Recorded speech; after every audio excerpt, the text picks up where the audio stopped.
Again, your topic, thank you, is money. Money, money, money, money. So that's it, just money. So I'm going to, I won't go on too much about it. Well, I'll try not to. But I'll break it into two parts. Because I'm, not sure if you had anything specific in mind, whether you meant manifesting or like concepts or beliefs in money or what exactly, or whether it was just general. So I'll keep it general and hopefully cover a little bit of it all. So, long story short, me and money. I never cared about money. In fact, I spent the majority of my life hating it. I don't come from money. I'm not poor, that's for sure. Broke, yes. Always broke. Well, not always, but quite often through my life, on and off. Like most people, you get in a little bit of debt, you get sucked into the credit trap or whatever, the debt trap, whatever situations happen in your life. They push you into the credit trap and you get a little into credit, and then you work hard and you pull out, and kind of on and off again kind of thing. You get a little extra in your account for a while, and you have a little good times for a while, and then you have tough times, up and downs like a lot of us. So I've never truly, everything I've ever needed has come to me. I've never truly felt want. I've had some really tough times in our North American standards, but still, compared to so many others now, and especially when we go outside of our even forget North America, just the industrialized world, the civilized world. We live like kings, even those of us that are broke and whatnot, in our little apartments and our little white towers with, instant information at our fingertips and all these opportunities. And it goes on and on and on, and food and entertainment and freedom to do so many things. So we really are blessed. So I've really never wanted of anything. I've been very blessed that way. But I've also been blessed, when in the tough times, again in our standards, that's a gift too. Makes you appreciate what you have. When all I have is a little or nothing, and you appreciate the small things even more. So yeah, I've never came from money, but I've never really wanted or needed truly.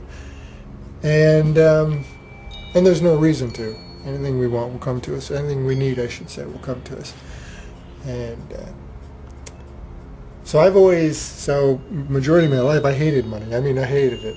I remember a friend once was frustrated with their bills, and they said, "You know what, Mike? I think I hate money as much as you do." And then they paused and went, "Well, maybe not that much." I really used to hate money. Now that's shifted over the last decade, I'd say. As I've shifted, I don't hate anything.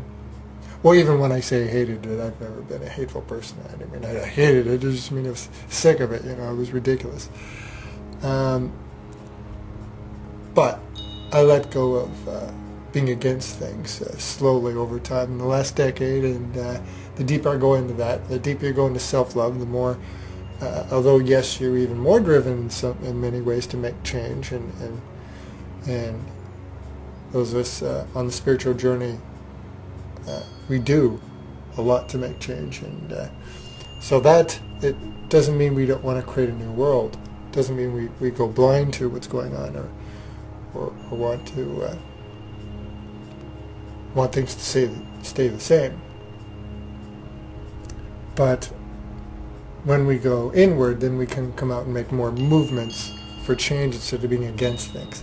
So, because fighting things never work, we see that. And that old saying, what we resist persists. So, and I think we proved that time and time again. So, over the last decade, less and less against money, not hating it, and so it's just my own choice. We all make our own choices. I'm certainly not going to tell you what to think or believe about money. I'll tell you my perception, which I has clarified over time, but I knew it even as a child. When I never cared about things to begin with, but things and stuff per se. And then money comes in the picture, though. And so as a kid, even though I didn't really understand it at the time how it worked, I knew something was up right from the start. It just, something didn't seem right with this. You could just tell it was a rigged game. And it's a silly, unnecessary game. And it made no sense. And it just had a feeling about it. And of course, as time, then that feeling, then as we start to understand the world, I realized where that feeling was coming from. And now I have a pretty good understanding, in my own perception anyways. But I think a large percentage of people are waking up to this realization as well. It's not just my belief. But if you really look at money, I can't tell you all the exact details. I'm not one for math. But from what I've researched and my own experience in that, and if you really research, you'll see yourself, if you're interested to research, you'll see the people that actually really are smart and good at math, they've broken down the money system and they've figured it out. It was a rigged game from the start. It's a rigged game to keep it in layman's terms, and again, since I'm not qualified to really get into the nitty-gritty, I'll just give you my general layman's viewpoint on it. And that is that it's a rigged game from the start anyways. It always was when it was created, because when they break down the math, essentially what it boils down to is when the money is spread out, basically any money you have has to come from somewhere else. That's it. It's the way it was designed from the start.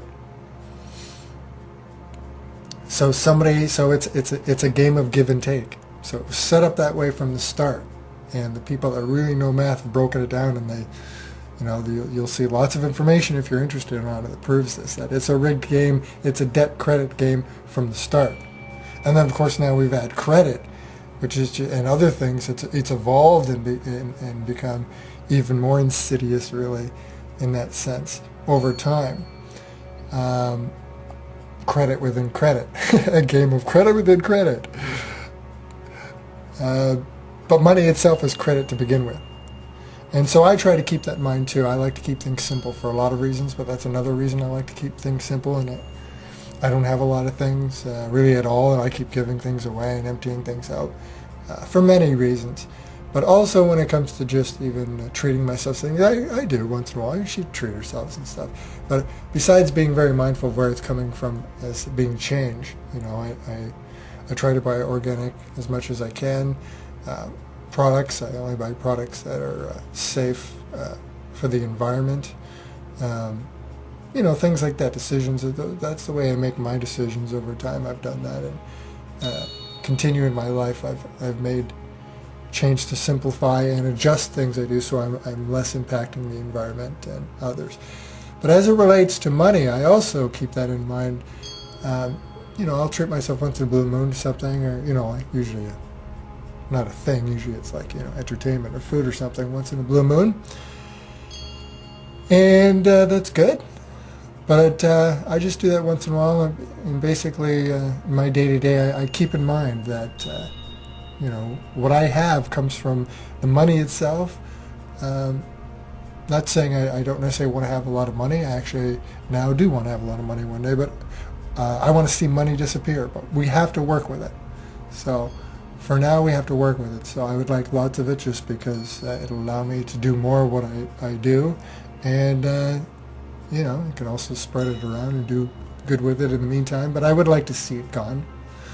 But I'm not going to be against it while it's here. If anything, use money to dismantle money. That's how I feel. Doesn't serve us. But for now, we got to work with it.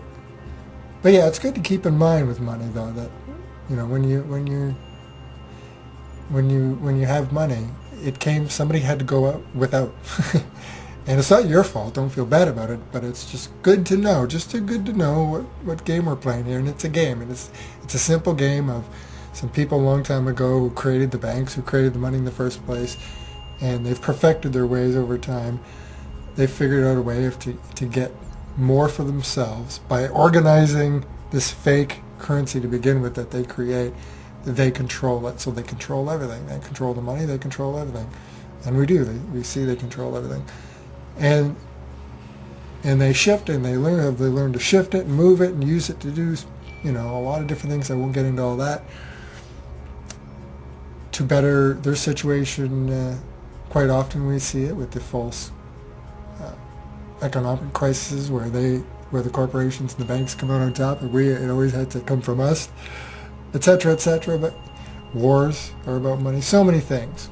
So we've seen them perfecting their ways and shifting it. But it was a game from the start, and it's a way to get more for a smaller group and less for the majority, as well as keeping the majority working for the smaller group. That's the basic rundown if you really look at it. And even when you buy things, even beyond the money, when you buy lots of products and things, keep in mind that most of the things we get are either depleted or part of a depletion of third world countries or other countries where the developed countries we've taken over, and we're depleting all the resources to make our junk that we fill in our houses. So keep that in mind too. It's okay once in a while, sure, treat yourself to something. You like those pair of shoes you just had to have, but try to simplify and keep in mind that when you're buying products, it's the same game in a sense too with this, because it's scrambling for resources. Even a lot of the wars are really just cover-ups for resource gathering that we see around the planet. But either way, whatever you believe, if you really look into it, you'll see that the reason we get all this stuff so cheap, that we can fill our houses up with stuff, is because it's being made it's being made for next to nothing by child labor, by labor standards in some cases. Maybe not always child labor. Sometimes it's but it's very low paying. People are working just to barely eat and working in these factories in other countries. And again, the resources itself are coming out, they're being depleted from these other countries. So just keep that in mind. And then what happens afterwards when it's stuff we're just trying to fill in empty space, eventually it's going into the ground, and now we're damaging the planet. So it's good to keep that in mind. So that's my general view on money. It needs to go, but we got to work with it in the meantime. And in the meantime, it can have great benefits in what we do because it's the tool we're working with right now. So for a short while there, when I was still resisting it against, but wanting to make change, we do see some people that are totally against money in the spiritual communities and in the truther communities. The thing with that is, again, it's fighting something, and it's here. So, and the other big thing for those of us that really want to make change, and especially do it through media and stuff,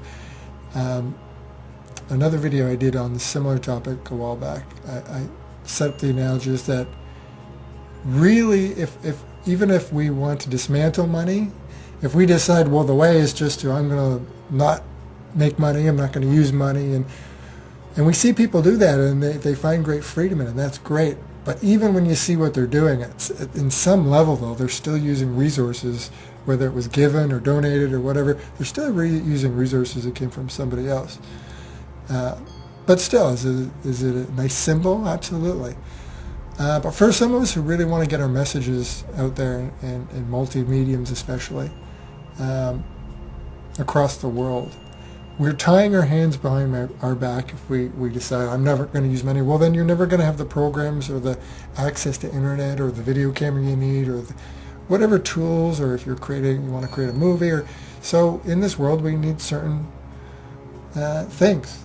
And yes, if you really want to, you could just go through the donating, but again, somebody else had to pay for that, so it's still money. It's just I'm not saying right or wrong in this. We all have our different approaches. There's no right or wrong.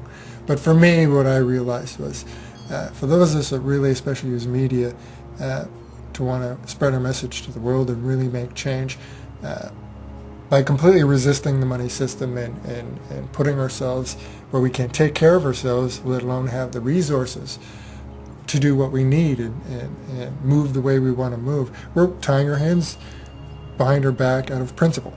So the best solution I've come up with is just not to fight it, not to resist it. Yes, want to change it, but just use it in a sense to, in the long term, dismantle it and all the other modes of control and all the other modes of slavery really in the system. So that's my, I guess it was that long, but believe me, it's a long story short on how I feel about money. Let's now switch into manifesting it, in case that's what some people want to hear about. So again, I've never been rich, and not yet. So I certainly can't give you, I'm not an expert on anything, but especially with money, I can't tell you how to get lots of it, but I can tell you how I get exactly what I need, and I can meld it with what I've seen, what people say that do have lots of it and how they get it. So it'll kind of be a combination of my own experience and those that really are, have accumulated a lot of money through manifestation. I mean, if you want to hear practical, well, there's a million ways to make money if you either want to be devious or if you just want to really, or there's that way. We see a lot of people use that way. If you're sneaky and devious, sure, you can make lots of money. Will it serve your soul? Well, that's between you and you. So there's that one way, practically. And then the other way, practically, is just to really be passionate and work hard and don't give up. And we see people do that and they make lots of money. So there's those practical ways, but you can figure those out yourself. But manifestation-wise,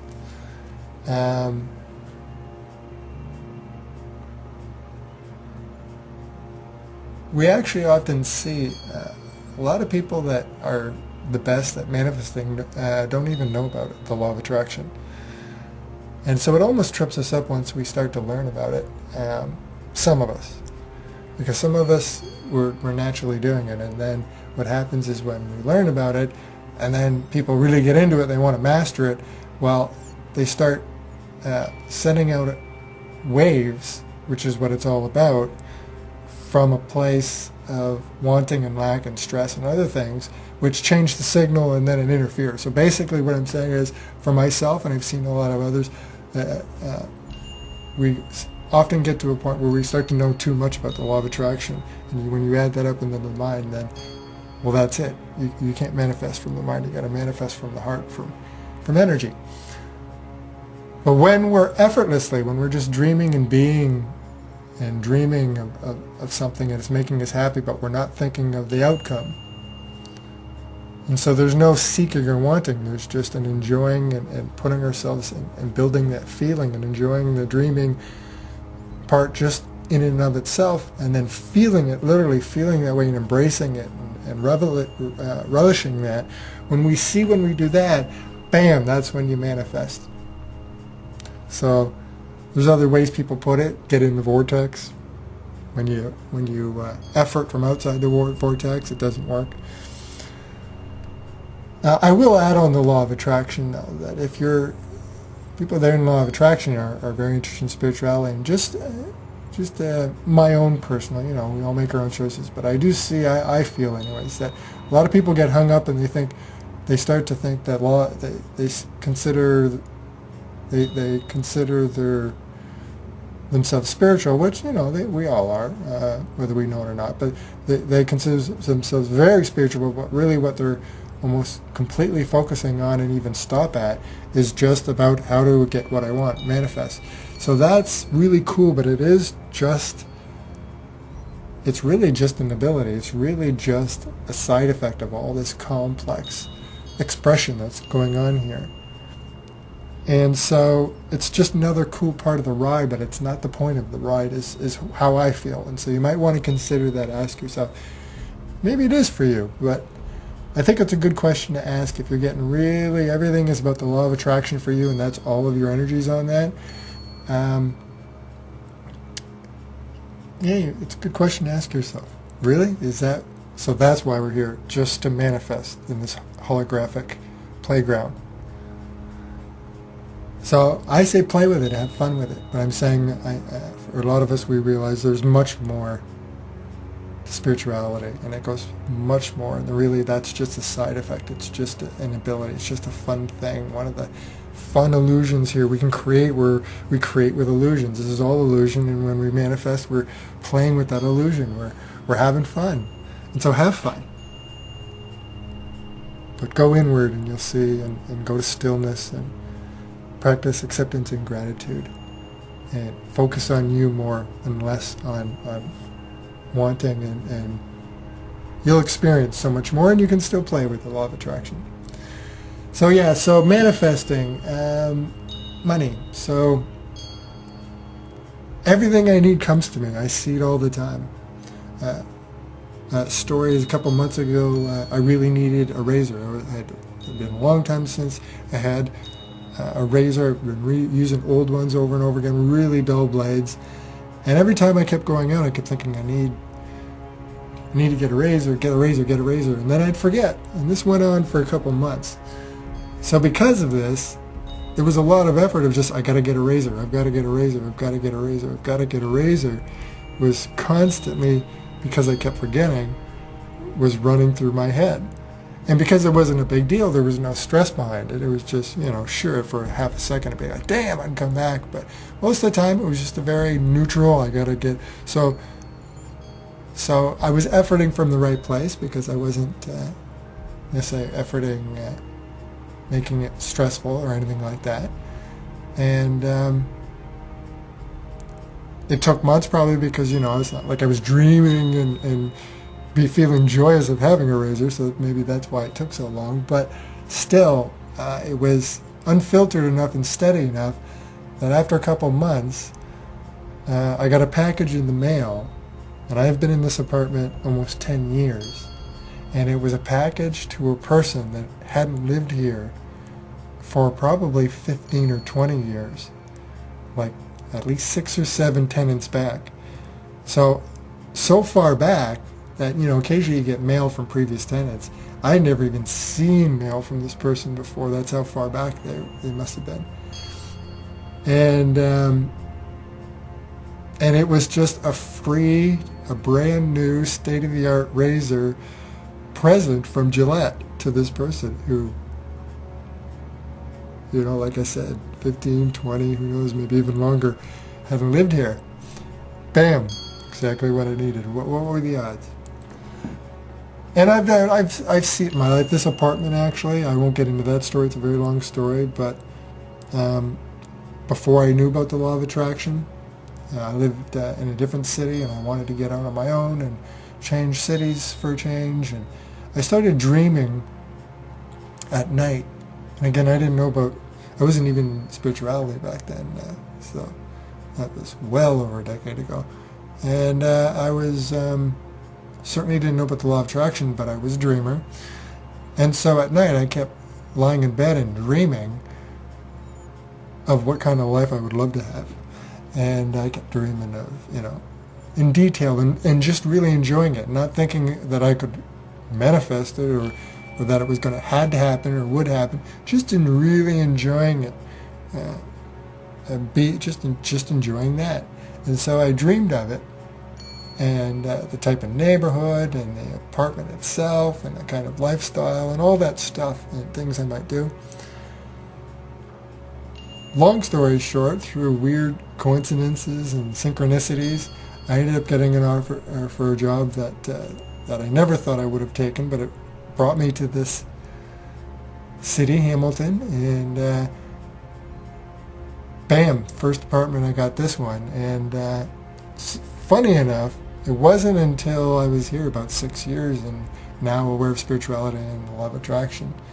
It was about 6 years, because I had totally forgotten about it, that I realized I remembered lying in bed and dreaming, and then I remembered what I was dreaming, and I dreamed this exact life. Exactly. This apartment with the sunroom and my stove. I've got a nice brick wall behind it, like in the old cooking shows. The old style bathtub with the feet, being in an artist community with bistros and antique shops. Even when I got the apartment, I didn't realize that was the neighborhood until I took it and walked around the corner, and then there was this street, and it had all these bistros and art shops. And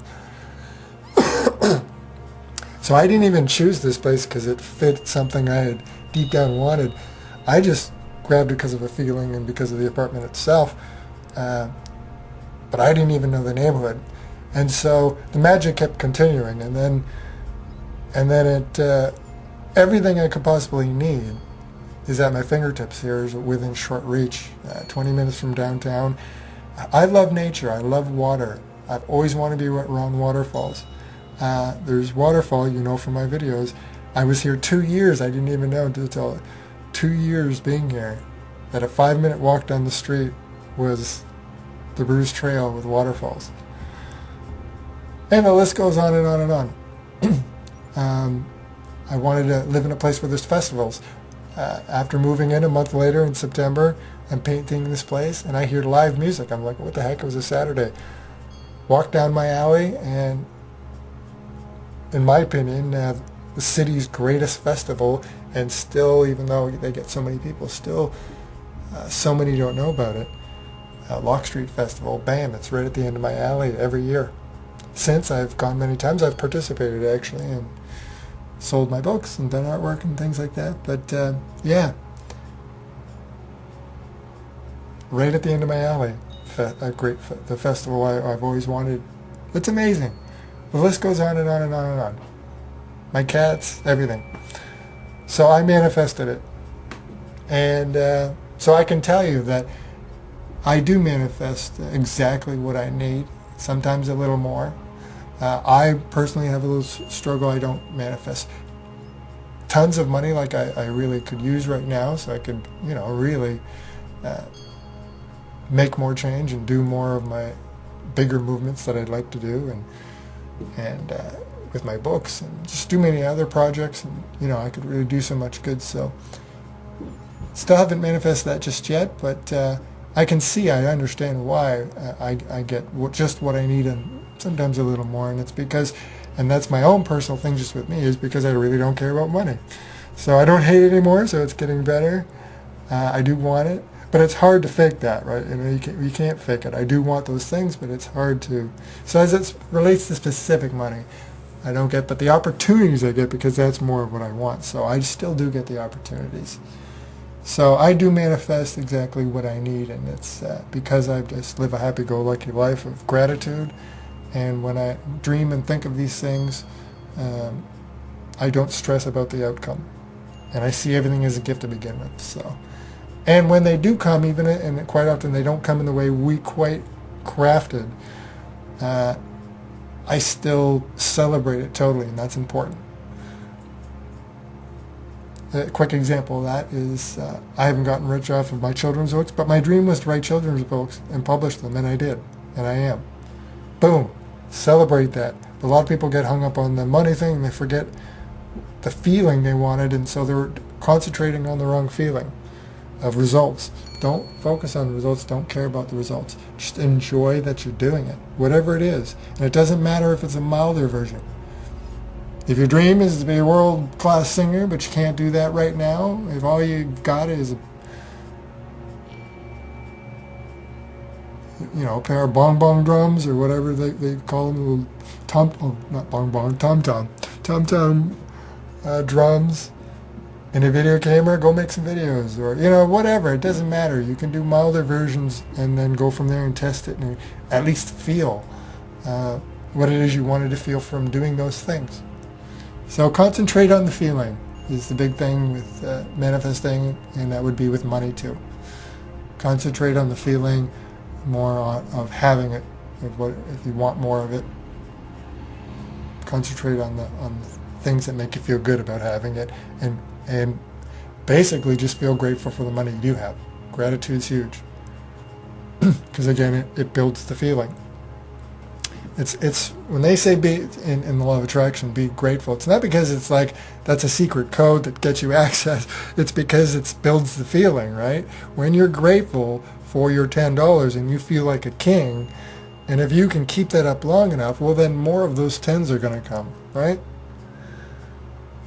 So concentrate on the feeling.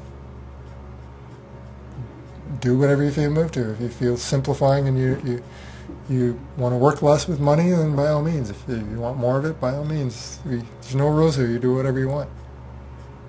So, hope I answered your question. Thanks, Leanne. Have a night.